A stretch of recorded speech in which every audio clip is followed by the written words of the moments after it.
Bah alors, vous croyez que je vous ai oublié? Donc voilà, on se retrouve après quasiment 3 mois. Donc je n'étais pas trop actif, je vais vous montrer rapidement pourquoi. Voilà, j'étais en travaux, j'ai récupéré un appart. Mais je tenais absolument à faire cette vidéo, tout simplement pour faire un suivi de mon activité sur le RMM. Ça fait actuellement, ça fait 6 mois que j'avais commencé cette activité. Aujourd'hui, donc je vous ai montré que j'avais fait des boucles ou autres, ou juste des emprunts simples. Aujourd'hui, j'ai totalement arrêté, tout simplement parce que c'est plus viable. Je vais vous expliquer pourquoi. Donc on m'a demandé en commentaire de faire un rappel sur qu'est-ce que le RMM.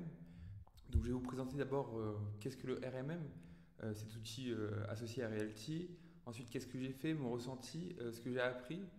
À titre personnel, moi je le conseille pour ceux qui veulent faire de la dette, par exemple pour du LMNP ou même pour connaître des principes de base sur la dette comme la dette d'État. On est en France, enfin à titre personnel, moi, je suis français. La dette est très mal vue alors que j'estime que c'est un outil magnifique d'enrichissement. Et c'est pour ça que j'adore le RMM et faire des vidéos dessus. Donc allez, c'est parti. Donc voilà, pour rappel, ça c'était mon tableau de suivi du RMM. Donc ça c'était la V3, il y avait eu la V2, je peux vous remontrer rapidement. Donc j'avais commencé voilà, le 12 décembre, on est fin mai, donc ça fait quasiment 7 mois. J'ai commencé vraiment petit à petit. Euh, ah oui, et pourquoi je vous conseille de tester le RMM, même juste avec 1 dollar pour maîtriser la dette? C'est juste parce que moi, à titre personnel, je suis plus de l'école de la pratique pour apprendre et pour l'apprentissage que la théorie tout simplement et se lancer d'un coup. Et puis même, je préfère mesurer le risque par moi-même, me lancer et pourquoi pas après amplifier le mouvement ou complètement arrêter parce que voilà, ça peut être pas rentable ou c'est pas du tout ma stratégie, c'est beaucoup trop risqué. Mais bon, ça, c'est à chacun de voir en fonction. Je vous rappelle que je suis pas conseiller en investissement, je suis juste entre guillemets un mec random sur YouTube qui fait des vidéos et qui partage les choses qu'il aime, tout simplement. Alors, au début, donc j'avais fait ce tableau récap parce qu'à la passage de la V2 à la V3, vous pouvez emprunter du XDAI ou de l'USDC. Pour rappel, c'est du stablecoins. Commencer par la présentation du RMM. Donc là, ce que vous voyez, alors, je ne suis pas habitué à la caméra, hein, c'est la première fois que je le fais et je suis un peu rouillé, donc pardonnez-moi. Donc, ce que vous voyez sur la partie de gauche, là, c'est quand vous déposez de la liquidité, ce qui va permettre de créer tout simplement une trésorerie pour faire une espèce de banque décentralisée. Donc le thème RMM, ça veut dire Realty Money Maker. Peut-être que je dirais juste Money Maker ou banque ou stock de liquidité. Ce sera juste pour se référencer au RMM. C'est juste que c'est pas facile à dire entre guillemets. Je suis un peu dyslexique. Non, je déconne. Allez, on reprend. Donc sur la gauche de la partie de donc supplies, ce que vous fournissez. Donc la première chose que vous pouvez fournir, c'est de la liquidité. Donc là, je vous ai un peu rempli les cases pour voir à quoi ça ressemble. Donc là, par exemple, j'ai fourni 8 dollars du SSDC. Donc juste pour faire cette action, vous avez un taux rémunérateur. Euh, il n'y a pas que ça que vous pouvez fournir. Donc vous pouvez aussi fournir du WXDAI, qui est juste du XDAI wrappé, emballé. Pour ceux qui ne parlent pas anglais, pensez à un wrap, un tacos, quoi. C'est juste, vous prenez quelque chose, vous l'encapsulez, vous le wrappez et vous en faites autre chose. Donc là, c'est des jetons qui représentent des real tokens que je vais déposer en collatéral. Il est important à savoir que quand vous déposez du stablecoin, c'est rémunérateur. Donc, par exemple, vous déposez 10 dollars, vous revenez, je sais pas moi, dans un an, c'est à 10%, vous avez 11 dollars. Pour les stablecoins, enfin, excusez-moi, pour les real tokens, c'est pas le cas, hein. Genre, vous déposez par exemple un token, ça ne sera pas rémunérateur. La seule fonction que ça a, c'est que ça permet de faire du collatéral et ça vous permet de faire des emprunts. Donc là, c'est comment fournir, c'est la partie de gauche. Maintenant, on va passer à la partie de droite. Donc là, par exemple, j'ai fait un emprunt, je sais plus ce matin, avant d'aller au boulot à 8 heures de 300 dollars, juste pour vous montrer, pour remplir. J'enregistre, il est à peu près 20 heures du soir. Donc voilà, on va dire que ça fait 3 centimes d'intérêt journalier. Sur 24 heures, on va dire que ça fait 6 centimes, j'arrondis. Il faut savoir que c'est pas de la dette à taux fixe qu'on a en France ou des crédits, donc IMO, Conso, j'en sais rien. Le taux, il est variable. Et qu'est-ce qui fait le taux? C'est tout simplement le stock de liquidité. Je suis pas habitué à la caméra. Là, comme vous voyez, par exemple, l'USDC, il est plus rémunérateur que le XDAI. Pourquoi? Parce qu'en fait, il y a plus d'emprunts en USDC que d'emprunts en XDAI. Donc ça, par exemple, c'est le XDAI. Donc il faut raisonner en pourcentage et pas en volume. Donc ça, c'est le volume, c'est environ 4 millions. Il y a 80% qui sont empruntés. Si vous faites la différence, vous avez la liquidité disponible, donc ce que les gens peuvent emprunter. Et là, par exemple, vous voyez pour l'USDC, il y a 2,4 millions, volume plus petit, mais ce qui nous intéresse, nous, c'est le taux d'utilisation, 83%, ce qui explique que le taux est plus rémunérateur. Ensuite, je ne montrerai pas pour le XDAI, mais c'est la même chose. Hop, il faut que je bouge encore, je ne suis pas habitué. Là, vous avez la courbe en fait, du taux d'intérêt du modèle. Donc, vous voyez que ça bouge, on va dire pour un taux d'utilisation de 10%, c'est magnifique, vous n'avez que 1% d'intérêt, donc vous pouvez emprunter pour faire travailler de l'argent. Donc là, ce qui est intéressant déjà à voir, c'est qu'il y a deux taux directeurs sur la courbe. J'entends souvent sur des chaînes YouTube, parce que oui, j'ai beau faire des travaux, je suis l'actualité via podcast, les gens qui disaient oui, vous voulez des taux d'emprunt plus bas, déposer la liquidité, ça fera baisser les taux. Sauf que pour moi, c'est totalement faux et contre-intuitif. Le système est dessiné pour être soit emprunteur, soit dépositaire. Donc en fait, faire les deux, c'est contre-productif et pour moi, ça n'a aucun intérêt. Là, le momentum, il est à droite, donc c'est pour ceux qui déposent. Et quand c'est à gauche, en fait, il faut mieux emprunter pour faire bouger la courbe. Le but, c'est que ça oscille et que ça arrive à l'équilibre. Et en fait, c'est assez simple à comprendre, hein. Plus il y a de gens qui empruntent, plus il faut les forcer à rembourser, donc le taux augmente. Moins il y a de gens qui empruntent, plus il faut forcer les gens à emprunter. Il faut savoir aussi que Realty et Aave, donc Aave c'est le produit parent du RMM, ils touchent des royalties sur le taux d'emprunt. Et oui, j'ai oublié de le dire, je suis actionnaire de Realty, j'en parlerai dans une autre vidéo. Donc voilà, ça c'est la présentation du RMM, donc je reviens sur mon petit dashboard. J'ai oublié de vous dire en bas à droite, c'est ce que je pourrais encore emprunter. Actuellement, j'y touche pas et comme je vous ai dit, les $300 que j'ai emprunté, c'était juste pour faire la vidéo et vous montrer à peu près vous donner des ordres d'idées, quoi. Après, bien sûr, c'est du variable, ça peut changer à tout moment. C'est important aussi de savoir que j'entends aussi beaucoup de conneries dans le sens, ouais, mon épargne de sécurité, je vais la placer sur le RMM ou quoi, c'est mon stock de liquidité, ça rapporte plus que le livret A. Ça aussi, c'est totalement bullshit, c'est de la pure connerie. Tout simplement parce que votre livret A, déjà ce que vous déposez est garanti, vous pouvez le retirer à tout moment, bon, sauf horaire de fermeture des banques. Sur le RMM, c'est différent. Quand il y a eu la migration de la V2 à la V3, en fait, alors, attendez, je ne suis pas habitué. Donc là, ce qui bouge, par exemple, là, ma main de droite, donc peut-être à gauche pour vous, c'est le taux de liquidité. Et ça, c'est l'emprunt, ok.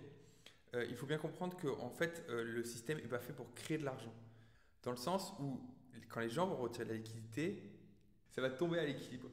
Et ceux qui sont dépositaires, qui veulent retirer de l'argent, enfin des stablecoins ou autres, ils seront bloqués. Tout simplement parce que le système ne peut pas créer de l'argent.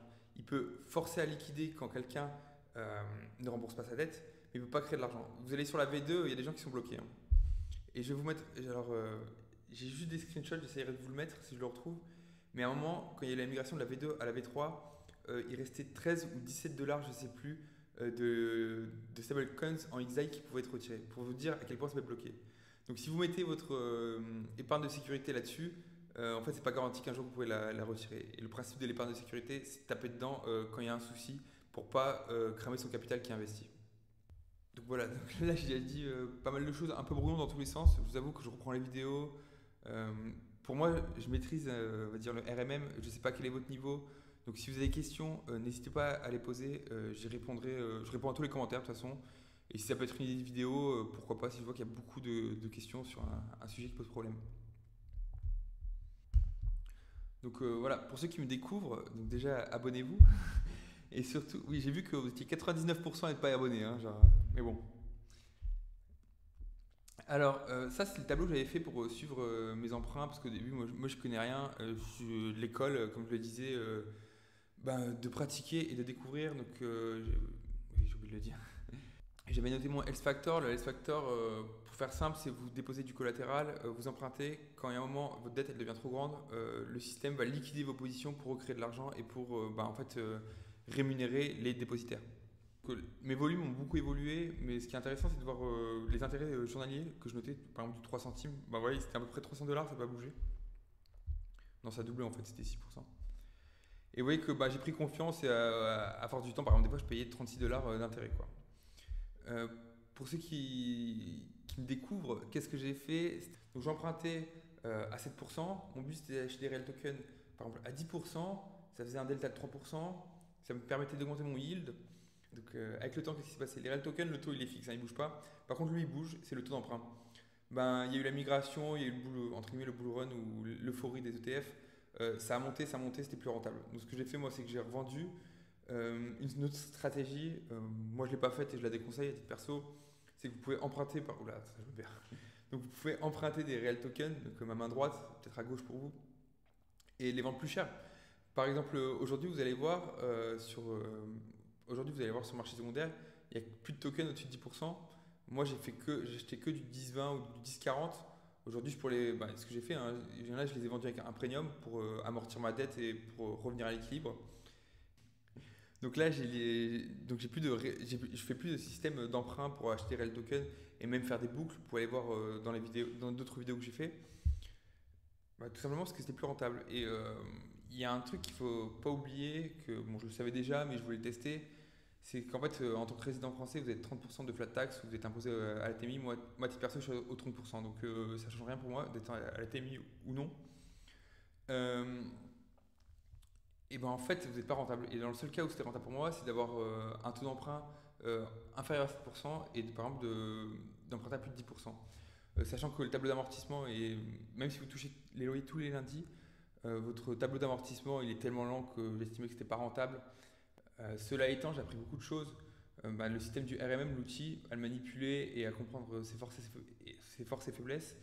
Comme je disais en intro, si vous n'avez jamais fait de dette, par exemple vous êtes étudiant et que vous voulez vous lancer dans du LMNP, c'est sympa de faire des Excel, mais bon, les Excel, il y a toujours des problèmes dans la vie, hein. Genre, vous pouvez faire un Excel en mettant par exemple, je sais pas, 10 000 et pour acheter un bien à 100 000, vous dites ouais, je vais l'emprunter, ça va me faire un levier de x10 parce que je vais récupérer 100 000 à la fin. Je pars du principe que le marché immobilier n'a pas évolué. En fait, c'est faux parce que vous aurez de la vacance locative, vous aurez par exemple des meubles à changer, une fuite d'eau, j'en sais rien, des taxes de copro qui sont exceptionnelles, ravalement de façade. Donc vous ferez du levier, ça c'est sûr, et c'est très bien. C'est le principe de la dette, mais par contre, ça reste du Excel et ça reste du théorique. Et du coup, pourquoi le théorique, ça a ses limites, je trouve, c'est qu'en fait, vous ne mesurez pas la contrainte. J'entends par la contrainte, c'est tous les événements qui ne sont pas prévus et qui vont foirer en fait votre schéma d'investissement, votre stratégie d'investissement. Ça, il faut savoir y faire face. Pour moi, j'estime qu'il n'y a que l'expérience pour vraiment gérer cette situation. À titre perso, pourquoi aussi je n'étais pas trop présent? J'ai acheté ma RP et je suis en vice caché. Donc je ne suis pas débile. YouTube, c'est la place publique. Je ne révélerai pas des trucs sur l'affaire. Mais par contre, je compte faire des vidéos, comment gérer un vice caché. Par exemple, aller voir son notaire. Donc c'est des choses que ça, on ne vous apprend pas dans les formations. Alors moi, j'en ai pas fait, hein. Mais quand je vois tous les youtubeurs IMO qui vous disent ouais, c'est génial, vous allez faire du levier. L'immobilier, ça peut vite devenir un enfer. Certes, on peut s'y prémunir. Il y a d'autres propriétaires, un jeune couple de 30 ans qui ont acheté. Pareil, ils avaient tout fouiné. Et ben, eux aussi se retrouvent en justice face à leur ex-vendeur, quoi. Donc je ferai des vidéos là-dessus parce que c'est un sujet important qui est pas trop évoqué. Et en fait, quand ça vous arrive, vous savez pas quoi faire, hein. Genre, vous pouvez taper vice caché sur YouTube. Vous avez de la théorie, mais bref, on s'éloigne du RMM. Abonnez-vous, j'en parlerai bientôt. Donc moi j'utilise EHPDST, des fois je vais sur le site de Fred Pitot qui est pas mal aussi, qui est excellent. Tout simplement parce que il y a une fonctionnalité sur EHPDS que j'adore, c'est que vous pouvez filtrer par tout ce qui est des cotes. J'en parlerai plus tard, mais quand vous achetez un réel token sur le marché primaire, en fait vous avez un petit premium dans le sens où vos 50$ ne représentent pas 50% de la part du bien immobilier. Il y a les frais realty, il y a les frais d'agence, ou autres. Donc il y a toujours 10% en plus. Donc c'est pour ça que par exemple là typiquement celle-là à moins 3%, moi je la trouve géniale. Et surtout qu'en plus par exemple celle-là elle est à moins 3,07%. Vous êtes hedgé dans le sens où vous pouvez vendre à Realty et Realty qu'est-ce qu'ils font? Ils vous rachètent à 3%. Donc là théoriquement vous pouvez acheter, vous faites 0,07% de plus-value, hein, sur vos Real Token. Mais après vous faites ce que vous voulez, mais vous avez les frais de gaz. En tant que français, il y a il y a la flat tax parce que vous êtes imposé là-dessus. Mais bon, ça c'est encore autre chose et j'en reviendrai pas là-dessus. Donc voilà, c'est pour toutes ces raisons, parce que les taux sont trop hauts et comme vous voyez, en fait, il n'y a pas de bon taux, hein. Genre, il n'y a que du 9%. Je vous ai montré, on a eu du 8,5, on est du 10%. Sachant qu'aujourd'hui on est lundi, donc il y a beaucoup de gens qui mettent leur loyer directement sur le RMM. Ça, c'est un conseil que je vous donne. Si vous ne savez pas quoi faire de vos loyers, que vous avez par exemple 5-10$, même 20 centimes, vous pouvez le placer sur la banque du RMM parce que tout simplement c'est rémunérateur. Et par exemple, je sais pas, moi c'est ce que je fais, hein, j'ai 10 $, je les place, ça travaille, et quand j'ai 50 $, s'il y a un jeton qui m'intéresse, je l'achète. Après, vous faites ce que vous voulez, hein. Bah, vous voyez, je dis ça, mais maintenant il y a du 10-23. Après, moi, à titre perso, acheter à plus de 20% et que ce que je viens de vous raconter, ça ne m'intéresse pas du tout. Et quelque chose que moi, enfin, quelque chose qui me tient en immobilier, c'est d'acheter au juste prix, en fait, tout simplement. Le yield, le yield, je le vois comme un bonus, mais bon, ça, c'est ma stratégie. Donc voilà, cette vidéo est un peu longue, je voulais juste faire un suivi et dire pourquoi j'ai arrêté le RMM. Euh, c'est un outil qui est magnifique et vous verrez, abonnez-vous. Je le dis encore une fois, abonnez-vous parce que bah, vous allez voir ce que je vais faire tout simplement. Allez, ciao ciao.